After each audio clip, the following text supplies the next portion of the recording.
rumah, yang ada di sini. Puji nama Tuhan. Di minggu keempat kita kembali berkumpul bersama-sama di bulan Mei, minggu keempat ini untuk mengikuti perjamuan kudus. Dan kita bisa siapkan hati kita. Kita bersyukur karena anugerah Tuhan kita ada sebagaimana kita ada saat ini. Amin. Biarlah kita datang padanya dengan hati yang bersyukur. Terima kasih Tuhan. Karena kami tahu Tuhan, ketika kami ada saat ini itu semua hanya karena anugerah. Kematian dan kebangkitan-Mu Tuhan menjadi penebusan bagi kami, yang membawa kami menjadi gereja-Mu ya Tuhan. Dan kenaikan-Mu membuat kami bisa memiliki kedudukan sebagai gereja yang menang. Itu semua hanya karena rahmat dan anugerah-Mu Tuhan. Oleh karena itulah Tuhan, kami datang saat ini dengan hati yang bersyukur, menaikkan syukur kami kepadamu. Terima kasih Yesus, sungguh terima kasih karena Engkau Tuhan dan anugerah-Mu, maka kami ada sebagaimana kami ada hari ini. Haleluya. Biarlah kita katakan, ya Tuhan, ku ada sebab anugerah-Mu, ku ada karena kasih-Mu.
Mudah-mudahan Tuhan,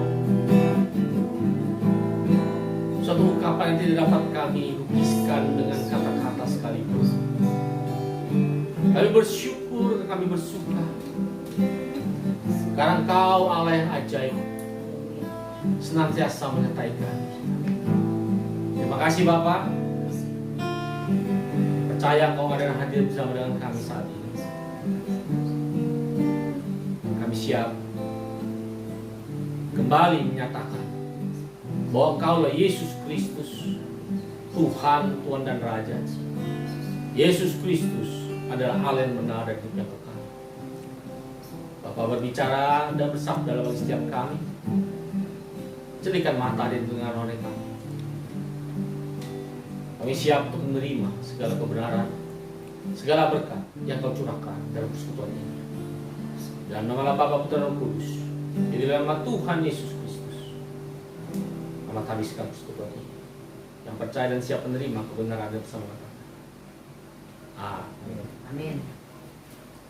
Puji nama Tuhan. Ya, kita tetap berdiri dan kita katakan, Allah mana seperti Allahku? Tuhan mana seperti Yesusku? Ada? Ada nggak? Amin. Tidak ada ya. Yuk kita katakan ini sama-sama. Mari kita memuji nama Tuhan. Haleluya. Allah mana seperti Allahku? Ada? Tidak ada. Tuhan mana seperti Yesusku? Ada? Tidak ada. Ya benteng perisai. Amin. Menara pembebasan bagi semua yang percaya padanya. Allah mana seperti Allahku? Allah mana seperti Allah. Katakan yang keras. Tidak ada. Tuhan mana seperti Yesusku. Haleluya. Tidak ada. Dalam hatiku berperang. Hidupku jadi pemenang. Jadi pemenang. Oh dialah namanya selamanya. Allah mana seperti Allahku? Allah mana seperti Allahku? Tidak ada. Tuhan mana seperti Yesusku? Tidak ada. Yang hatiku berperang. Hidupku jadi pemenang. Jadi pemenang. Pujilah namanya selamanya. Dialah hatiku berperang. Dialah hatiku berperang. Pimpinku jadi pemenang. Pujilah namanya selamanya. Pujilah namanya. Pujilah namanya selamanya. Pujilah namanya. Pujilah namanya selamanya. Haleluya. Tuhan silakan duduk. Sungguh bersyukur memiliki Engkau ya Allah. Tidak ada Allah yang seperti Engkau. Tidak ada Tuhan selain Engkau, Yesus Kristus Tuhan kami. Itulah yang kami akui Tuhan. Sebab hanya nama itu, nama Yesus yang ditinggikan di antara segala bangsa. Hanya nama itu, nama di atas segala nama, yaitu Yesus Tuhan kami. Itulah nama yang Kau berikan menjadi milik kami yang telah Kau tebus ya Tuhan. Sehingga dengan nama itu, iblis sudah dikalahkan. Dengan nama itu, surga bumi bersorak karena maut telah dikalahkan. Terima kasih Tuhan untuk nama yang Kau berikan bagi kami. Oleh karena itulah Tuhan yang mengatakan, ya Tuhan, Engkau Tuhan layak dipuji. Namamu Yesus disanjung tinggi.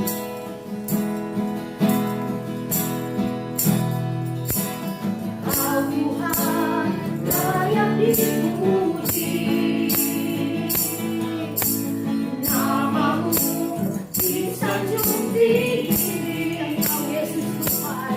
Engkau Yesus Tuhan. Namamu berkuasa. Namanya Kau Yesus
Engkaulah Yesus Kristus, Tuhan di atas segala Tuhan, Raja dan segala Raja. Kami bersyukur Tuhan, karena hari ini adalah hari di mana waktu di mana kami boleh Kau izinkan bersimpuh di hadapan Bapa, berbicara bagi setiap kami. Roh Kudus, celikanlah mata dan rohani kami, agar sungguh setiap kebenaran di tabur ini boleh sungguh belum menjadi rema, yang akan terus menumbuhkan iman Kristus dalam setiap kami. Acara bagi setiap kami siap untuk menerima. Di dalam nama Bapa, Putra, Roh Kudus, yang Tuhan Yesus Kristus, yang percaya bersama mengatakan Amin. Haleluya. Shalom. Ya, kita kembali bertemu di ibadah minggu. Maaf sebelumnya, tadi kita agak terlambat di dalam mengudara karena ada sedikit masalah teknis, bukan di sarana prasarana, tapi di dalam pencernaan saya. Jadi tapi itu bukan jadi satu halangan, ya. Amin. Buat kita sama-sama menikmati kebenaran firman Tuhan. Oke, kembali saat ini kita akan sama-sama diajak untuk melihat, masih dalam suasana dalam rangka kenaikan daripada Yesus Kristus Tuhan, ya, bahwa kenaikan ini minggu kemarin, ya, tepatnya di hari Kamis yang lalu, hari kenaikan di mana kita memperingati kenaikan Tuhan Yesus Kristus. Di situ kita sudah menelaah tentang beberapa hal, ya, bahwa kenapa dia harus naik dan apa yang menjadi tugas dan apa yang harus kita lakukan sebagai anak-anaknya. Dan ternyata ada beberapa dari peristiwa kenaikan itu yang bukan hanya membukakan kepada kita tentang tugas atau fungsi peran dari seorang anak, tetapi juga membukakan kepada kita satu sisi lain yang sering kali ini menjadi satu hal yang dianggap biasa-biasa saja, ya. Apa? Sama-sama kita coba kembali melihat di dalam visi Allah, ya. Bagi Bapak Ibu Saudara-saudari yang terkasih dalam Tuhan Yesus Kristus yang telah mengikuti PA bersama di dalam Vision of Siloam, kita sudah sama-sama menghafal, ya. Tapi di sini saya ingin ajak kita kembali bukan menghafalnya, tapi bersama-sama kita menelaah tentang hubungan visi Allah yang telah diberikan itu kepada peristiwa kenaikan Yesus Kristus, dan ada apa di balik itu semua tentang hari ini yang harus kita jalani, ya. Visi Allah adalah mengembalikan status atau posisi manusia yang berdosa kembali menjadi anak melalui kelahiran baru yang diproses, ya, diproses. Jadi setelah kita mendapatkan status kita sebagai seorang anak kembali, ya, melalui kelahiran baru itu, maka kita akan diproses apa? Untuk menjadi ahli waris. Ahli warisnya seperti apa? Yang segambar dan serupa dengan Allah. Dan saudara-saudara, ternyata visi yang diberikan Allah ini, ya, ternyata memiliki satu kelengkapan. Kenapa? Karena di sana jelas dikatakan status, posisi, ya. Dan setiap orang yang telah menerima, ya, yaitu mereka yang percaya kepada Yesus Kristus sebagai Tuhan, Tuhan dan Rajanya, dan sebagai juru selamatnya pribadi, maka orang tersebut telah memiliki status sebagai seorang anak. Itu benar, ya. Tetapi di dalam peristiwa kenaikan Yesus Kristus, kita diajak untuk melihat tugas-tugas peran yang dilakukan oleh seorang anak itu seperti apa. Dan saat ini Tuhan membukakan kembali apa? Bahwa ternyata kedudukan, posisi seorang anak itu lebih jauh lagi, itu berbicara bukan hanya sebagai seorang sebagai seorang ahli waris, tetapi juga berbicara tentang seorang mempelai, ya, mempelai wanita. Bahkan tadi waktu saya pagi, saya juga kembali membaca lagi, Tuhan memberikan satu kejutan lagi. Apa? Ada satu status lagi, ya. ternyata di dalam kedudukan kita sebagai seorang anak dari manusia yang berdosa, melalui kelahiran baru kita dikembalikan kedudukan kita sebagai seorang anak. Kita bukan hanya diingatkan untuk peran dan fungsi itu, tetapi ternyata di ujung itu bukan hanya berbicara tentang ahli waris. Di ujung itu bukan berbicara hanya sebagai seorang mempelai wanita, tetapi ada satu hal lain. Ya, ini rahasia yang luar biasa. Saya sampai bilang ke Tuhan, oh Tuhan luar biasa sekali Tuhan. Ya, walau kita tidak bisa mengupas lebih dalam tentang hal ini. Ya, apa? Ternyata Tuhan menjadikan kita juga sebagai seorang penolong. Harus saya katakan itu hal yang luar biasa. Kenapa? Karena kita tahu biasanya yang disebut penolong itu hanyalah Roh Kudus. Tapi Tuhan ingatkan saya. Apa? Pada waktu aku menciptakan Hawa, tugas dan peran Hawa adalah sebagai penolong. Maka aku menciptakan engkau manusia segambar dan serupa dengan aku adalah untuk menolong. Menolong apa? Menolong supaya aku dapat terekspresi melalui hidupmu, mengalir melalui hidupmu kepada apa? Kepada dunia. Amin. Nah, ini kita akan coba kupas, walaupun mungkin saya tidak bisa kupas terlalu dalam, karena ini akan kita kupas di dalam kelas PA atau dalam ibadah tahun. Oke, untuk itu kita sama-sama buka dalam 1 Petrus 3. Mari kita buka 1 Petrus 3.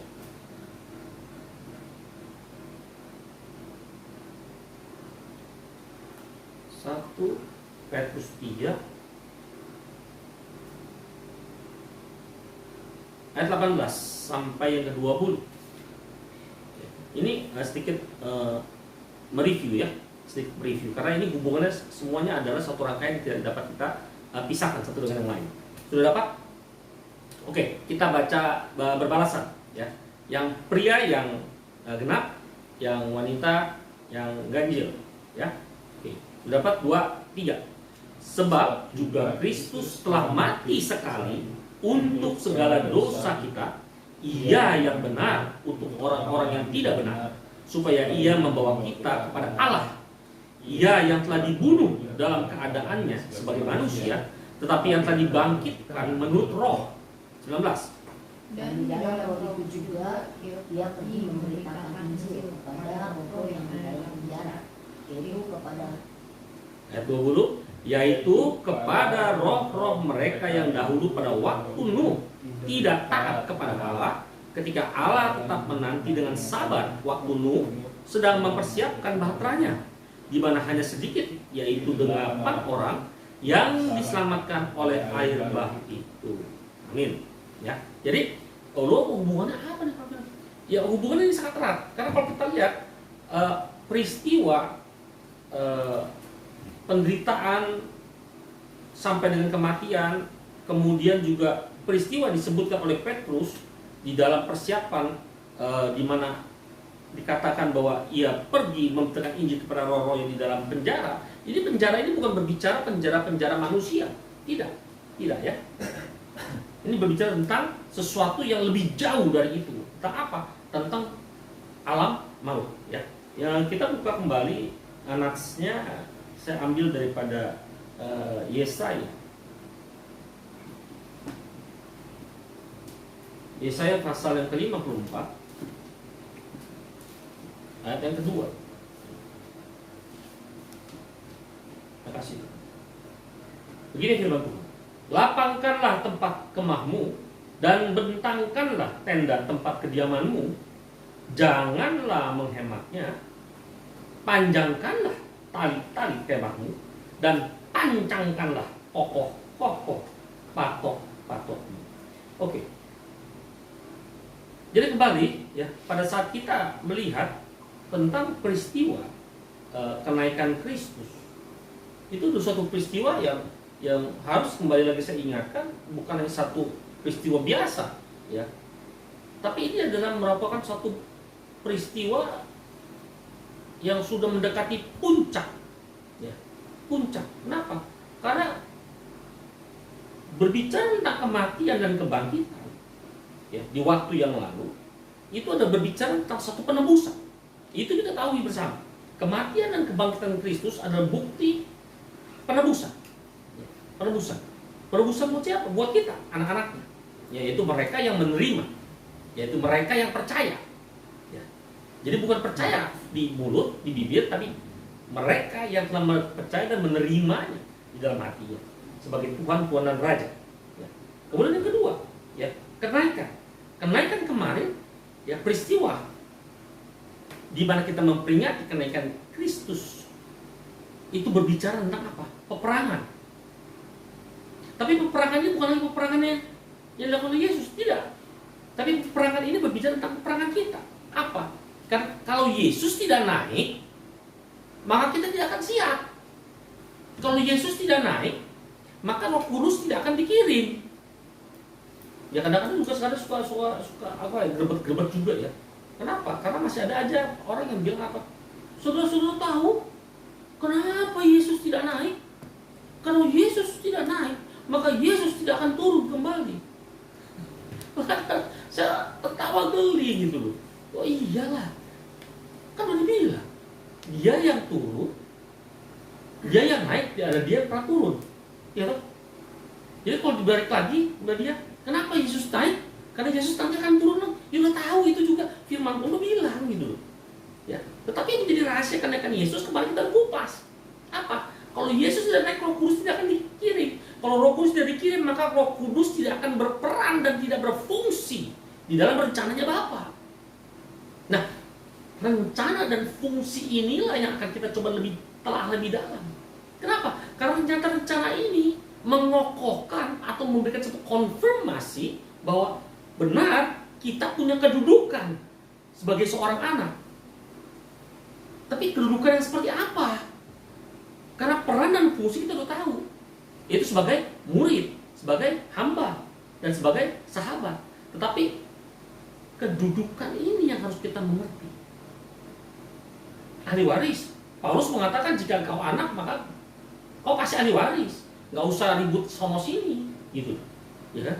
Tetapi ahli warisnya seperti apa? Di dalam visi Allah dikatakan ahli waris yang segambar dan serupa.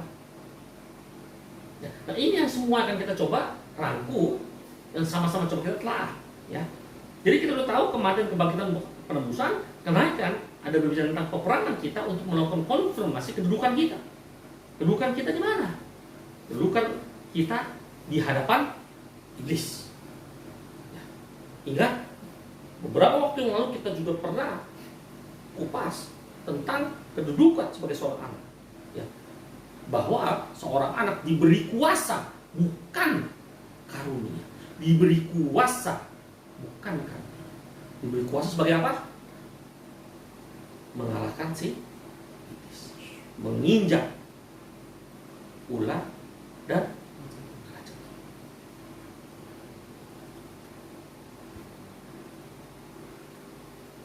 jadi yang kita akan bicarakan sini kedudukan anak. Ya, kita semua sudah anak. Anak yang dipersiapkan jadi ahli waris. Iya, anak yang dipersiapkan ahli waris. Dan ternyata ahli waris itu berbicara soal mempelai. Mempelai wanita. Ya, mempelai wanita. Kenapa berbicara tentang mempelai wanita? Kita sudah kupas dalam perumpamaan 5 gadis bijak dan 5 gadis bodoh. Kenapa bisa dikatakan yang 5 bodoh ini yang 5 bijak? Apakah satu kebetulan orang bodoh dipersiapkan? Tidak, saya rasa tidak. Kenapa? Karena pada saat itu mereka semua membawa minyak. Karena pada saat itu mereka semua memperlengkapi diri. Jadi secara standar mereka masuk di dalam standar untuk menyambut kedatangan mempelai pria. Tapi sekali lagi, apa? Ternyata kedudukan itu tidak dimengerti. Sehingga apa? Sehingga pada waktu mereka menjalankan, mereka yang tahu hanya aku anak, aku sudah boleh menyambut. Tidak.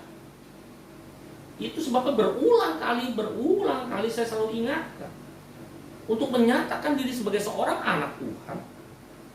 Seperti apa? Menjentikan jari. It's too easy. Menyatakan saya percaya, it's too easy. Kenapa? Karena ini berbicara di lidah bibir. Tetapi kalau benar, makanya Paulus katakan jika benar. Gitu. Artinya apa? Ada satu pertanyaan, ada sesuatu yang meragukan. Kalau benar kita anak, maka kita semuanya harus berperilaku sebagai seorang anak, yaitu apa? Siap untuk mengalami pengaturan, diatur hidupnya. Nggak mau, pasti ditegur. Masih bandel, pasti dihajar. Itu anak. Nggak ada anak yang sembarangan, anak yang semuanya enak, nggak ada. Jadi ternyata pada saat dikatakan bahwa Yesus Kristus yang mati sekali untuk selamanya itu berbicara tentang satu kebenaran. Itu sebabnya Petrus secara jelas di dalam khotbahnya mengatakan apa? Dia yang telah mati sekali supaya ia membawa kita. Siapa? Orang yang tidak benar dibenarkan. Kepada siapa? Kepada Allah. Kemudian apa? Nah, yang kedua, setelah dia mati, dikatakan apa? Dia pergi memberitakan Injil. Nah, kemana orang udah mati kok? Ya, ingat, saya selalu katakan apa? Yesus tidak pernah mati.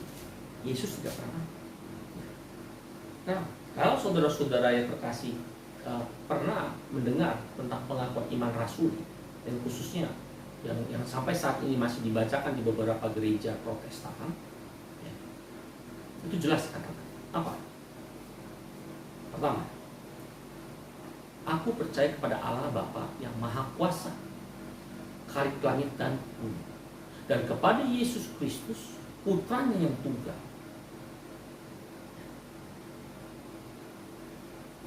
Kemudian yang menderita sengsara di bawah pemerintahan Pontius Pilatus, mati, disalibkan.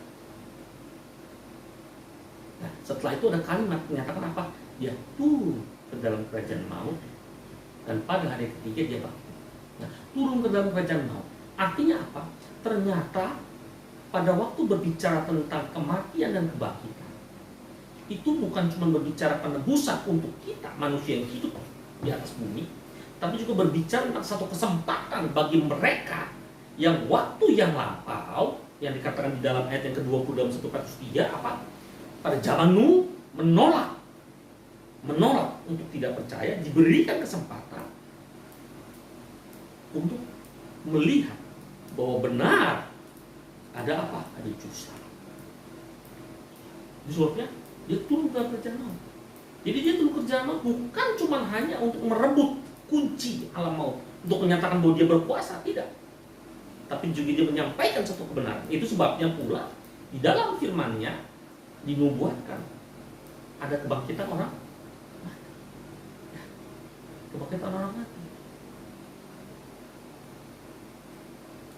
Ya, saya ulang sekali lagi. Jadi ternyata Yesus itu berkuasa bukan hanya di muka bumi, di langit, tidak, tapi juga berkuasa juga atas alam maut.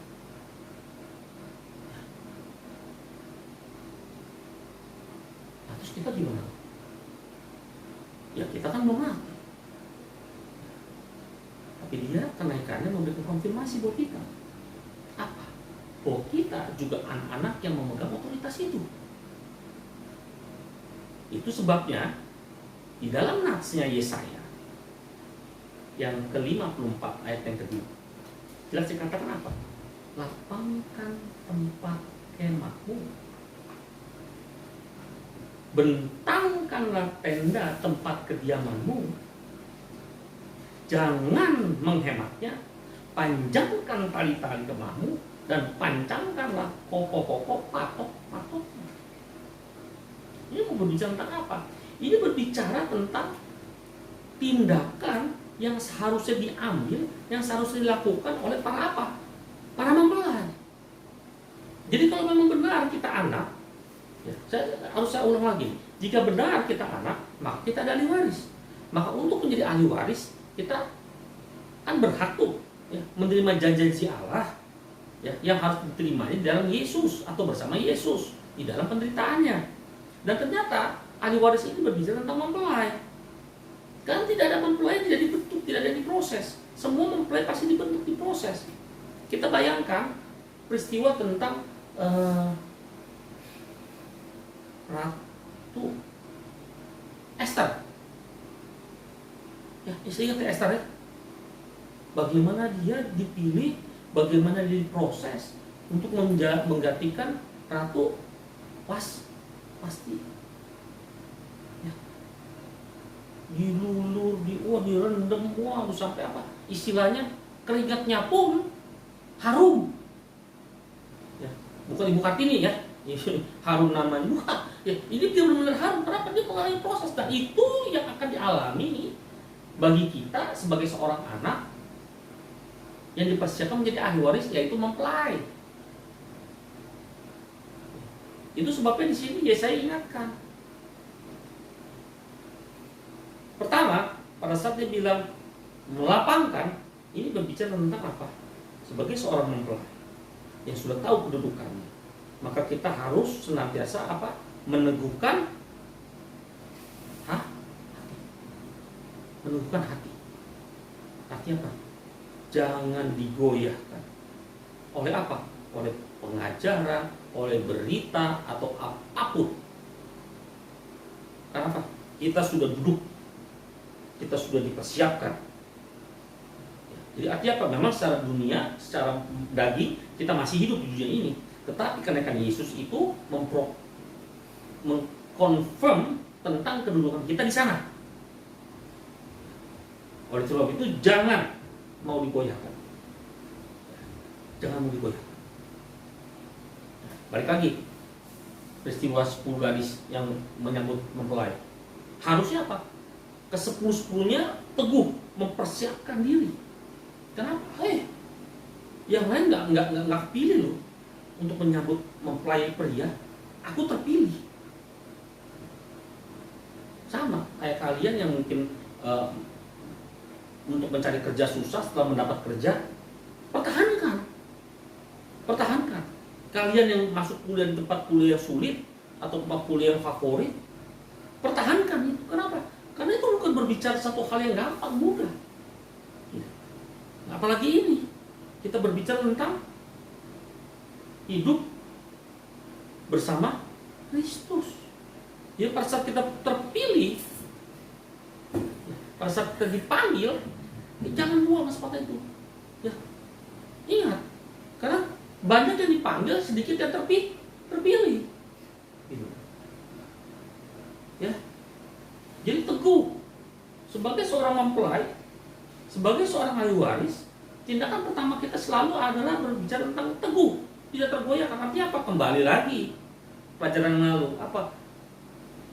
Berdiam dan itu tindakan. Nggak ada mempelai yang wirawiri lari sana, nggak ada. Semua mempelai harus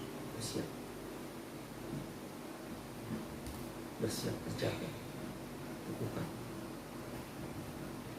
Ada nggak orang yang sudah mau menikah terus masih, bener nggak ya mau menikah ya?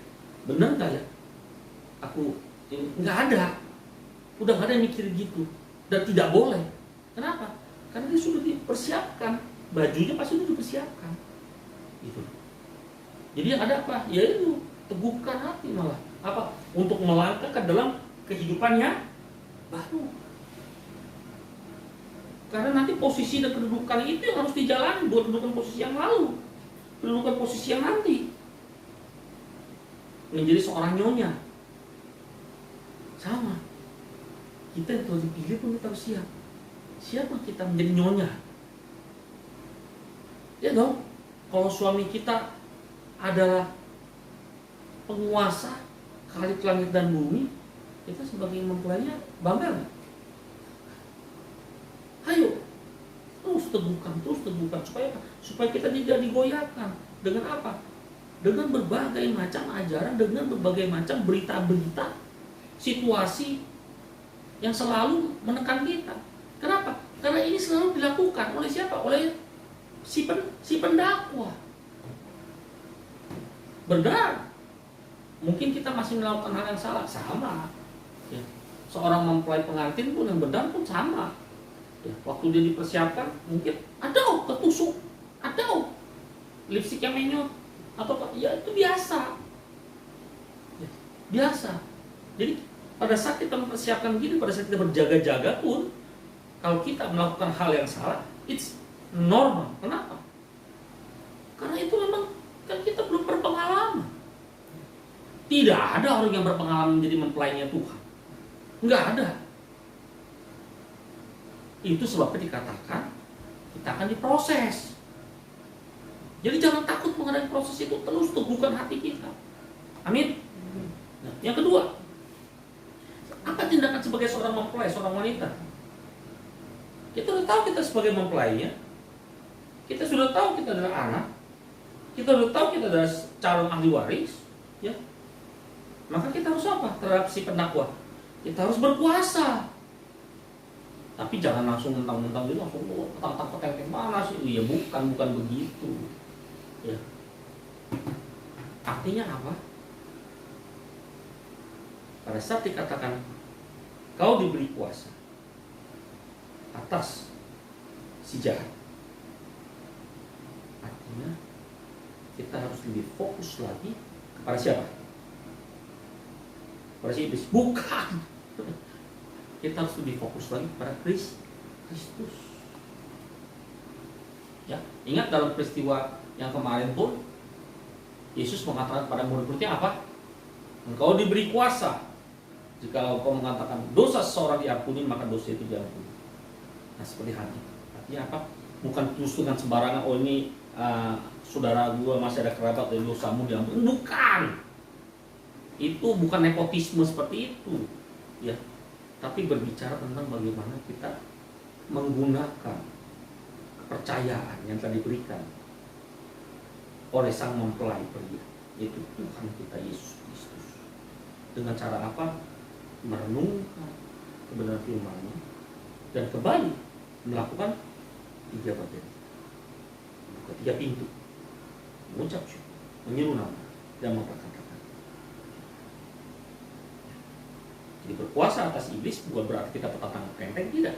Tapi justru kita harus lebih dengar-dengar dengan Tuhan kita. Mengerti benar. Dan setelah mengerti firman, lakukan. Apa yang dilakukan? Kembali 3. Buka pintu, ucap syukur, menyeru nama Yesus, memperkatakan. Amin. Oke. Kemudian yang ketiga, tindakan apa sebagai kedudukan kita sebagai seorang mempelai, apa yang harus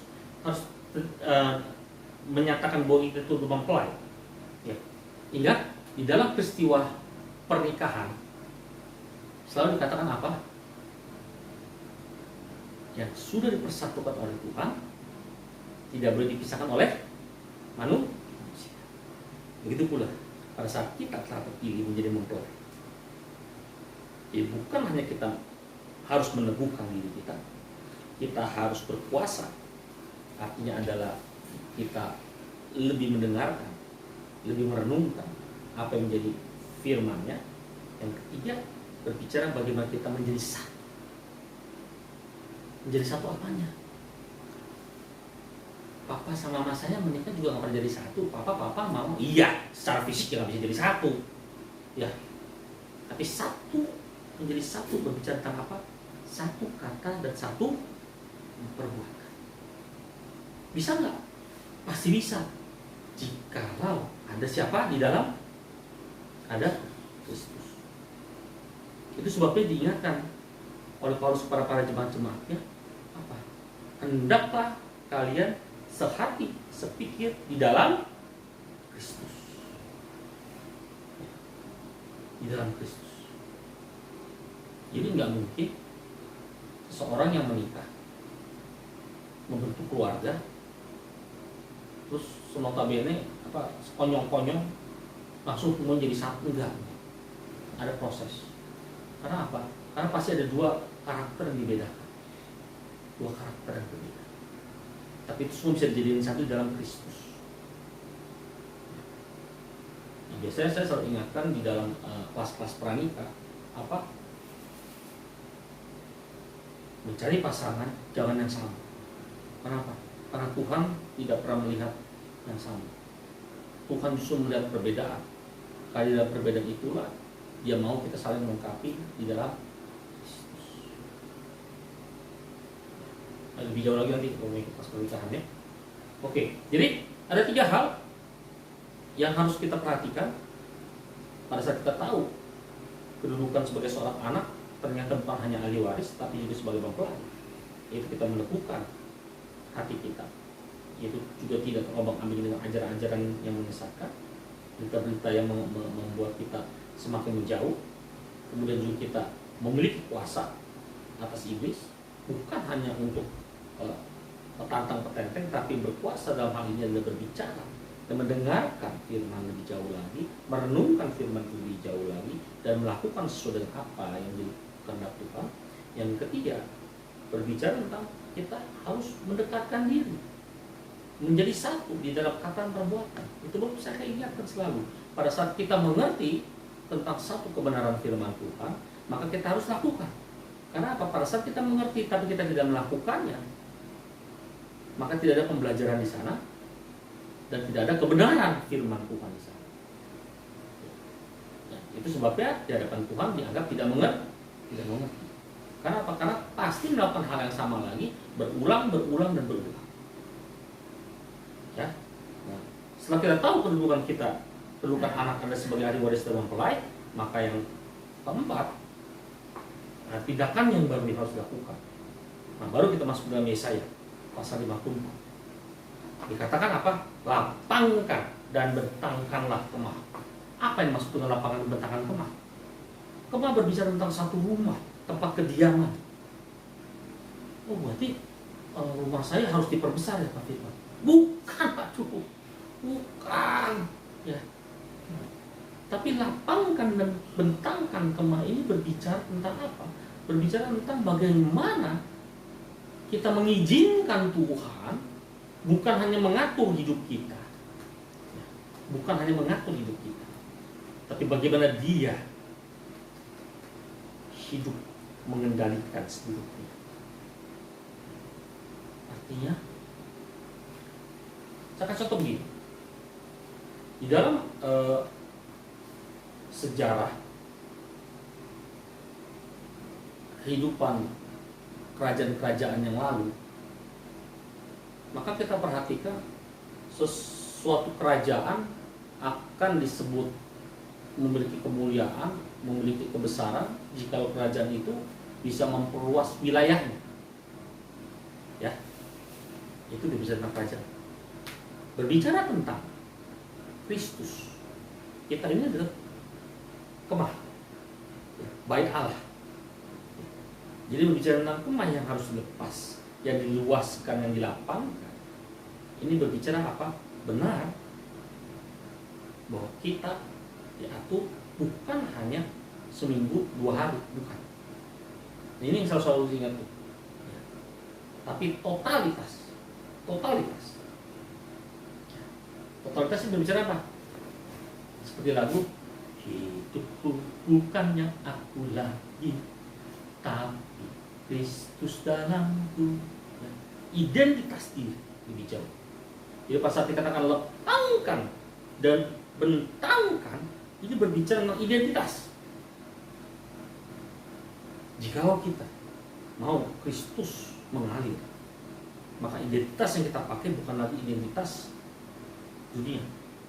Bukan berarti kita KTP dibuang, ya bukan, jangan loh. Ya. Ini berbicara tentang keberadaan kita. Gak usah malu, gak usah takut. Disebut sebagai anak Tuhan. Gak perlu takut, gak perlu malu. Kenapa? Karena itu ada bagian-bagian di mana kita akan diajar. Nah, pada saat dunia, lingkungan kita mengenal bahwa kita adalah anak Tuhan, maka otomatis di sana ada apa? Ada pencatatan nggak? Ada pencatatan. Artinya apa? Kalau kita melakukan sesuatu yang salah, maka pasti mereka bilang nggak? Oh, anak Tuhan kayak gitu ya. Nah, itu bukan untuk hanya mencemooh, tidak. Kalau saya bilang, justru itu untuk mengingatkan kita. Apa? Ya kembali, jangan petang-petang.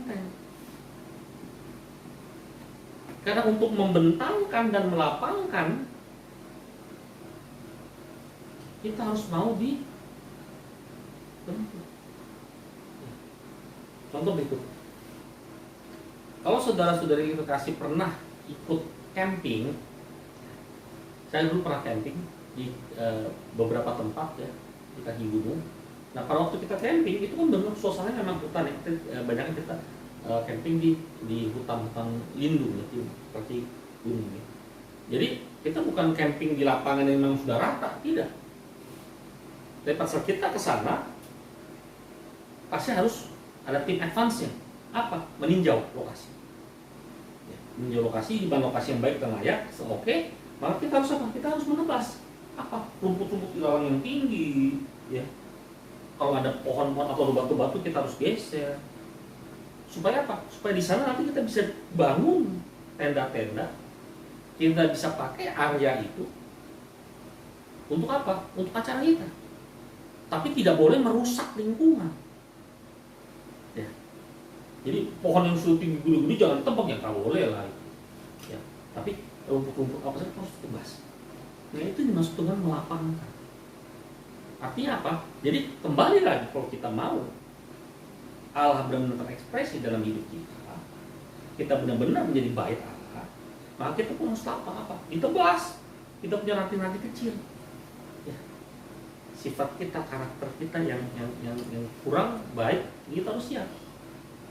Nah, dalam kelas PA itu saya namakan kelas apa?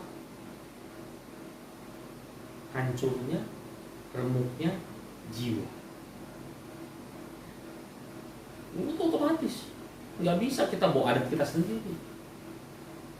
Udah jadi mempelai, wah mau masak nggak bisa. Kalau memang harus masak, belajar masak ya belajar. Ya. Yang kedua, di dalam Yesaya pasal 54 itu juga berbicara apa? Jangan menghemat. Wah boros dong, bukan. Berbicara jangan menghemat di sini artinya bukan masalah uang, bukan. Tapi berbicara tentang apa? Berbicara tentang kebenaran firman. Kalau memang Tuhan suruh kita berbicara, jangan pelit, omong. Kenapa? Kan itu bukan omongan kita. Dia yang mau ngomong. Dia ingin mengalir dari hidup kita. Tapi kalau dia tidak mau, jangan. Ini kadang-kadang orang suka dibalik-balik. Harusnya dia enggak, dia iya. Harusnya enggak perlu dinasihatin, panjang lebar dan nasihatin ke orang. Makanya saya kadang-kadang suka ingatkan apa? Jangan kita menjadi pahlawan kesiangan. Kenapa? Karena mungkin Tuhan lagi mau ajar anak itu, orang itu. Tapi kitanya yang malah nolong-nolongin. Jadi ada apa? Kita jadi ngerusak rencana Tuhan. Jadi jangan menghemat, sekali lagi di sini ya. Pada waktu kita siap untuk diluaskan, menerima segala apa yang menjadi pengaturan Tuhan dalam hidup kita, ya, lakukan. Berarti jangan menghemat. Berarti ya.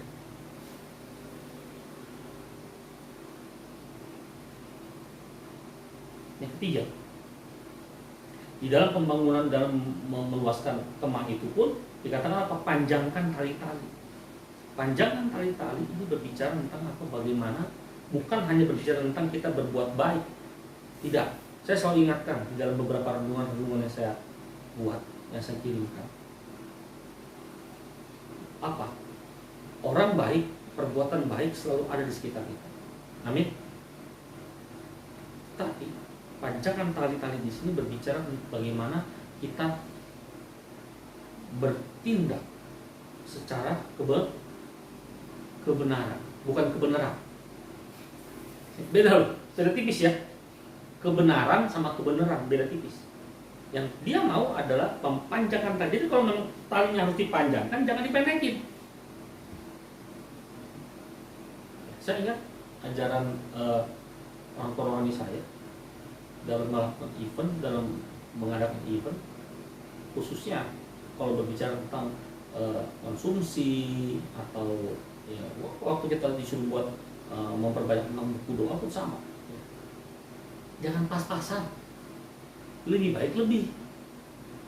Nah ini yang dia maksud. Ya. Jadi kalau memang harus dipanjangkan, jangan dipas-pasin, panjangkan kali itu, panjangkan. Jadi bukan cuma berbicara berbuat baik, tapi berbicara tentang kebenaran. Karena untuk melakukan kebenaran pasti banyak yang sanggah, pasti. Panjangan kali, ngapain panjang-panjang tuh pas-pasan aja, kita nggak perlu lagi, pasti orang banyak yang begitu gitu. Oh ternyata cuma 50 orang, ya udah bikin aja lauk buat 51 atau 52 orang. Pasti banyak yang ngomong begitu. Tidak, pasti ada hitungannya. Tuhan punya hitungan tersendiri. Jadi pas saya katakan panjangkan kali itu, ya panjangkan dulu. Itu uang kita punya kok. Ya. Ya tapi bukan berarti terus, wah bikin pesta yang diundang 50 kita bikin buat 500 orang makan. Ya jangan juga. Pasti ada hitungan, pasti ada hitungan. Itu yang dimaksud dengan jangan melebihi, jangan mengurangi. Kemudian apa lagi? Tadi dikatakan pancangkan patok-patok. Kalau saya dikatakan pancangkan berarti apa? Sesuatu yang harus kuatkah? Pancangkan patok. Ini dikatakan juga bahwa sebagai seorang mempelai, tindakan kita selalu harus dimulai dari dasar yang benar. Karena kalau kita tidak bisa dibangun, kita tidak bisa terbangun. Itu sebabnya dikatakan apa? Dalam peristiwa pernikahan, pada waktu mereka mau diberkati, selalu dikatakan apa? Undang Yesus Kristus. Kan tidak ada orang membangun kota tanpa Tuhan. Gitu begitu. Dalam membangun, dalam mengizinkan untuk kita dipakai oleh Tuhan, kita harus punya patok. Patok ini supaya apa? Bukan cuma supaya kita lebih tegar, tapi apa? Supaya kita nggak lari kejauhan. Ngerti ya? Jadi kalau patok itu dipasang di 2 meter, jangan lebih larinya ke 3 meter. Udah ada patoknya.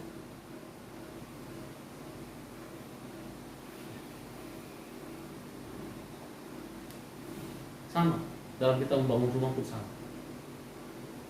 Fondasi dipersiapkan untuk 2 lantai. Jangan bikin 4 lantai. Fondasi untuk 1 lantai, jangan dibikin 2 lantai.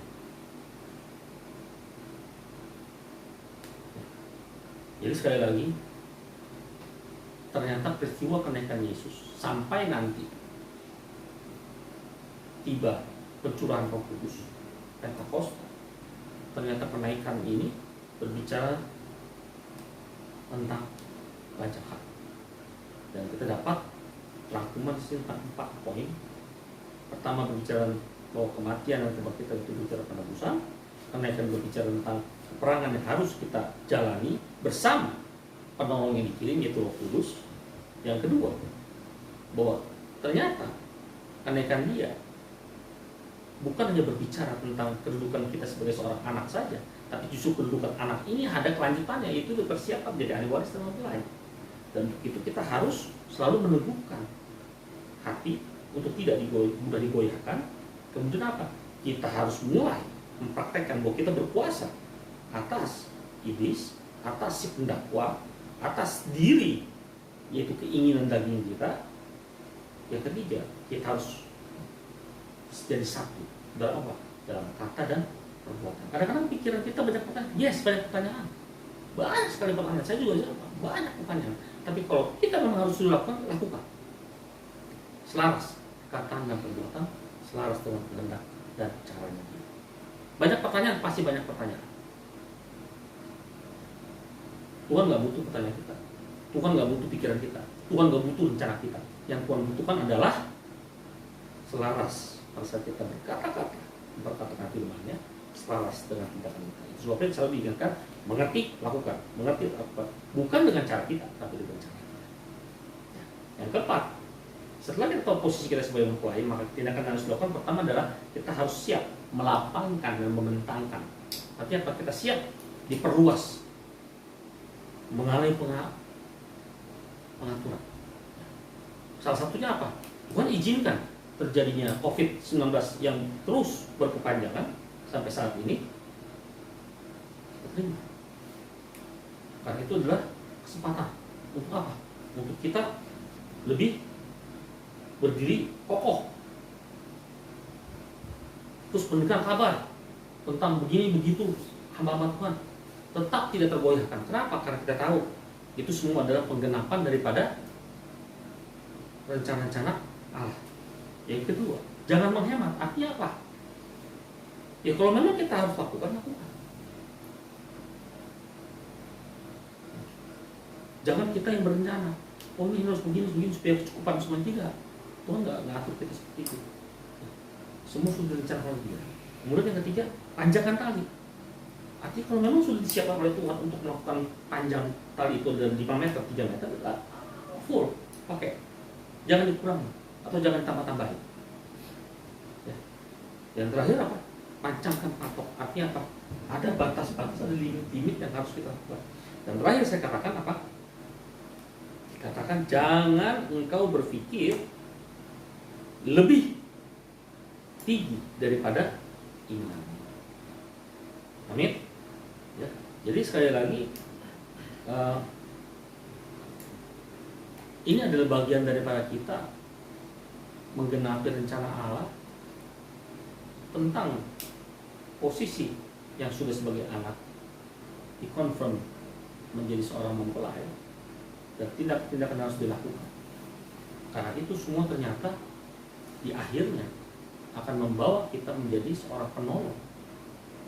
Bukan untuk menggantikan posisi Roh Kudus, bukan. Tapi penolong yaitu apa? Mengalirkan hayat ilahi kepada orang atau kepada lingkungan di mana kita ditempatkan oleh Allah. Amin. Kita akan mempersiapkan diri kita untuk masuk ke dalam perjamuan kudus.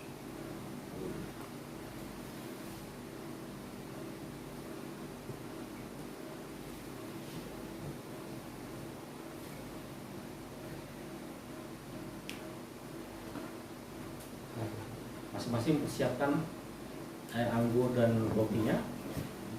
Telah kulihat bukti kasih-Mu, Kau menderita gantikanku, dengan darah-Mu Kau selamatkanku, kini ku hidup mengenang. Amin Tuhan. Sekali lagi. Telah kulihat bukti kasih-Mu, Kau menderita gantikanku, dengan darah-Mu Kau selamatkanku, kini ku hidup mengenang. Begitu besar kasih-Mu Bapa, pengorbanan yang Kau berikan bagiku. Begitu besar darah-Mu Yesus, tercurah untuk menebus hidupku. Amin. Ya Tuhan, kami telah menikmati kebenaran firman-Mu. Dan kalau saat ini Tuhan, kami sehati masuk ke dalam perjamuan kudus-Mu yang agung, bukan hanya sekadar menjadi satu lambang bagi kami, tapi justru menjadi satu kebenaran, satu realita. Karena ini adalah pengaturan yang telah Kau berikan dalam kehidupan kami anak-anak-Mu.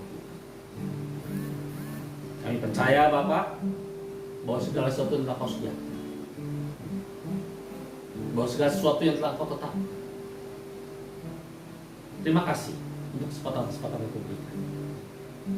Di hadapan kami telah kau sediakan air anggur menjadi perambangan daripada darahmu yang tercurah, dan roti yang merupakan lambang daripada tubuhmu yang terpecah. Hanya dalam nama Allah Bapa, Putra dan Roh Kudus, di dalam nama Tuhan Yesus Kristus. Habis karena memeteraikan roti dan anggur ini menjadi bagian, bukan hanya dalam perjamuan ini saja, tetapi dalam kehidupan kami hari lepas hari. Terima kasih Pak. Terima kasih Yesus. Dia jamah hidupku, silakan, dan beri damai di hatiku. Semua telah berubah dan aku tahu Yesus jamah ku jadi baru. Yesus jamah senang hidupku, dan beri damai di hatiku.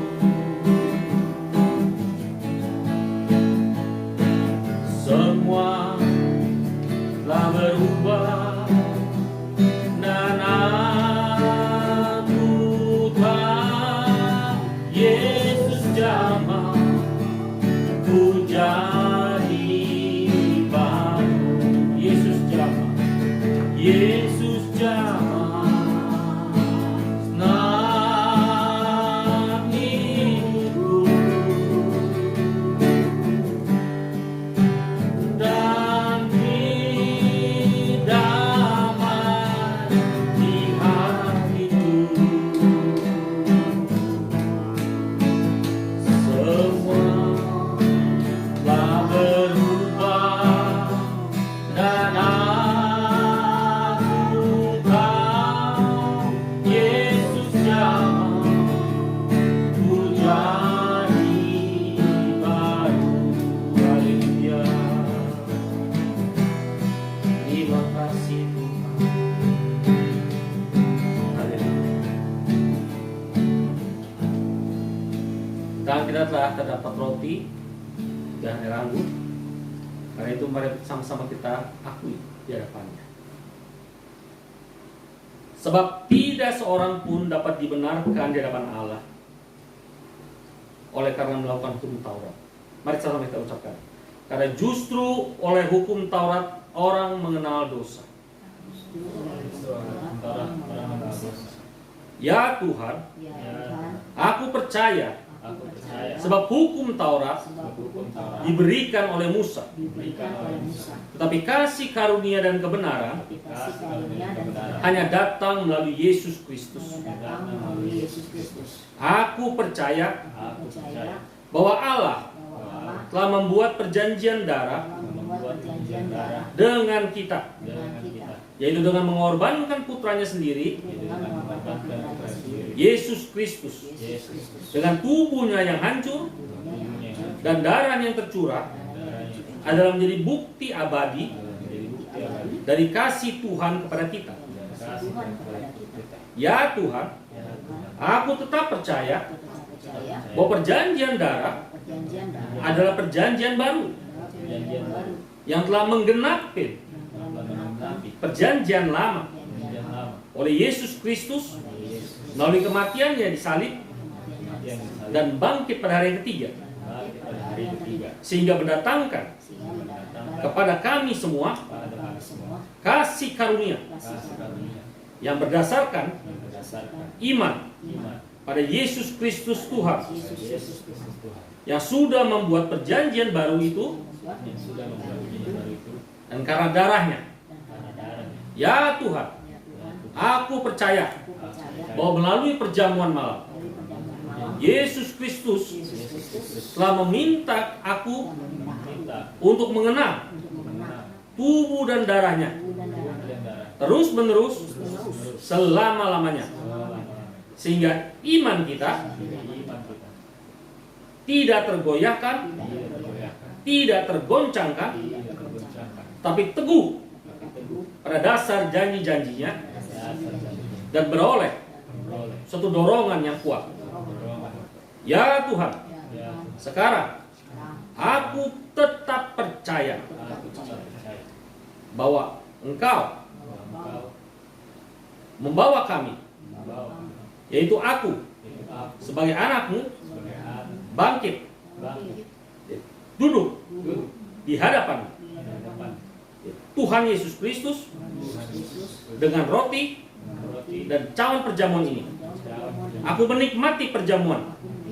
Aku memikirkan tubuh dan darah Yesus yang menyanggupkan aku menjadi anggota perjanjian darah dari keluarga Tuhan yang Maha Kuasa dan memiliki kasih Tuhan yang sempurna yang menjadikan aku anak, ahli waris dan mempelai yang berhak atas janji-janji Allah dalam nama Tuhan Yesus Kristus.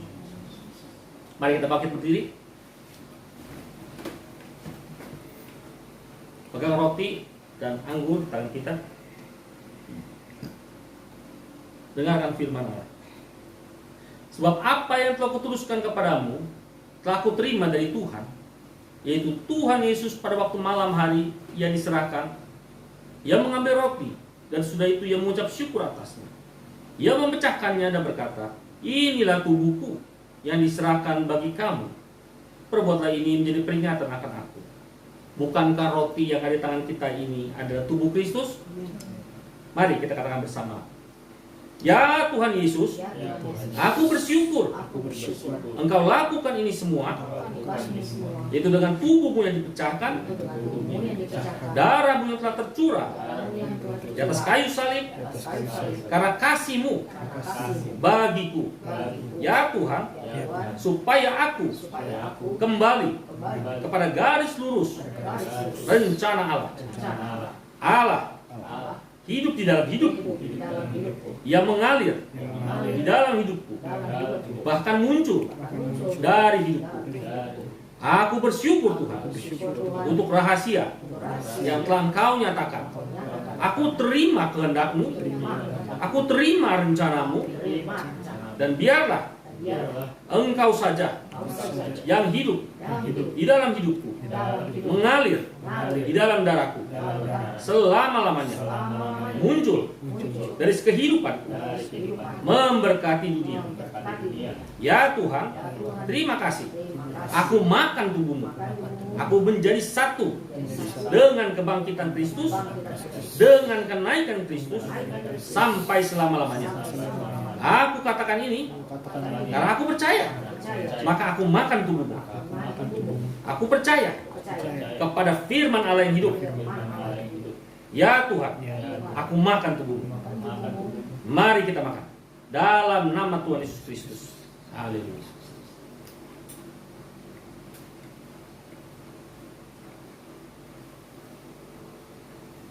Haleluya. Haleluya. Pegang cawan anggur di tangan kita. Demikianlah firman Tuhan. Demikianlah juga ia mengambil cawan sudah makan, lalu berkata, cawan ini adalah perjanjian baru yang dimeteraikan oleh darahku. Perbuatlah ini setiap kali kamu meminumnya, menjadi suatu peringatan akan aku. Sebab setiap kali kamu makan roti dan minum cawan ini, maka kamu memberitakan kematian Tuhan Kristus Yesus sampai ia datang kembali. Bukankah cawan ini adalah darah Yesus? Mari kita katakan bersama. Ya Tuhan, aku percaya darah-Mu ini adalah darah perjanjian Darah yang kudus yang telah menebus, membersihkan, dan memberikan kekuatan atas kuasa kegelapan yang datang dari si iblis, dari kerajaan kegelapan. Ya Tuhan, Engkau mengajak kami melalui darah-Mu ini untuk masuk ke dalam kerajaan Allah, kerajaan terang, kerajaan daripada anak domba Allah.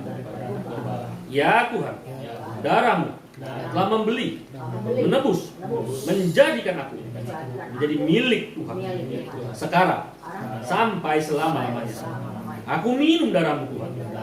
Darah ini mengalir dalam darahku, hidup di dalam hidupku. Yesus ada, mengalir di dalam hidupku, muncul dari hidupku. Aku minum darah-Mu karena aku percaya, karena Engkau hidup. Ya, hidup itulah yang akan menghidupkan aku. Di dalam nama Tuhan Yesus Kristus, mari kita bimbing. Dalam nama Tuhan Yesus Kristus. Haleluya. Ku menang sama Yesus Tuhan. Ku menang di dalam peperangan. Ku menang atas segala setan. Haleluya, haleluya, ku menang. Haleluya, haleluya, dia bangkit. Haleluya, dia hidup. Haleluya, dia naik. Roh Kudus turun. Ku menang bersama Yesus Tuhan. Ku menang di dalam peperangan. Ku menang atas segala setan. Haleluya, haleluya, ku menang. Haleluya, dia bangkit. Haleluya, dia hidup. Haleluya, dia naik. Roh Kudus turun. Ada kuasa dalam darahnya, darah domba Allah.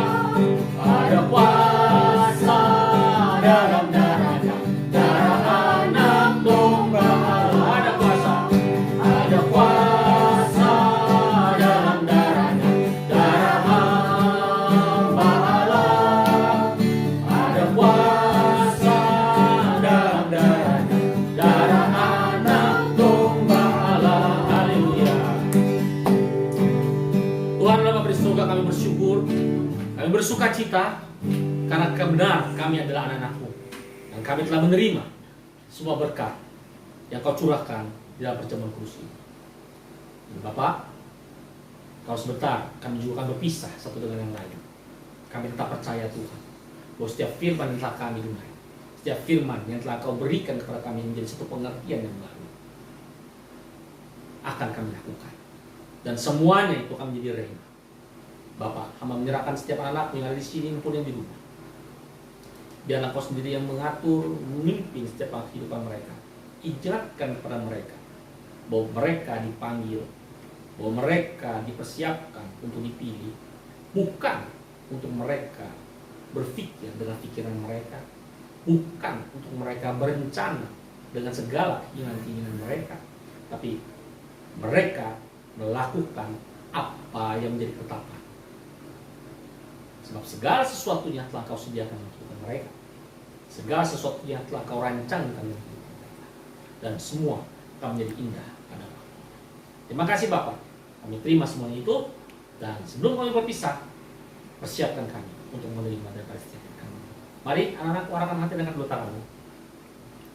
Terpujilah nama-Mu Allah Bapa di surga, Allah yang senantiasa menghadapkan wajahnya, Allah yang menyinarinya, memberikan kepada kita bukan hanya hak, tetapi suatu kebenaran untuk memperoleh segala janji, anugerah yang datang dari Allah Bapa di surga, cinta kasih, damai sejahtera daripada Yesus Kristus Tuhan, persekutuan, penyertaan, penghiburan, dan penguatan daripada Roh Kudus.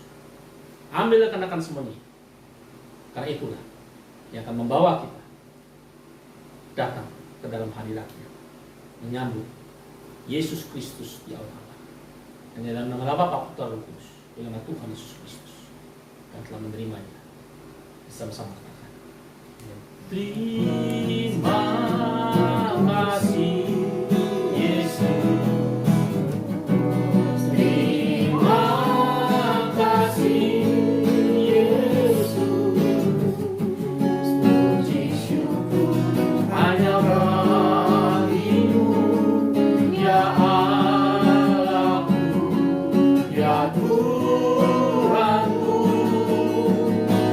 Terima kasih Yesus. Terima kasih Yesus. Puji syukur hanya bagimu. Puji syukur hanya bagimu. Puji syukur hanya bagimu. Terima kasih Yesus. Haleluya. Ibadah selesai. Tuhan memberkati. Shalom.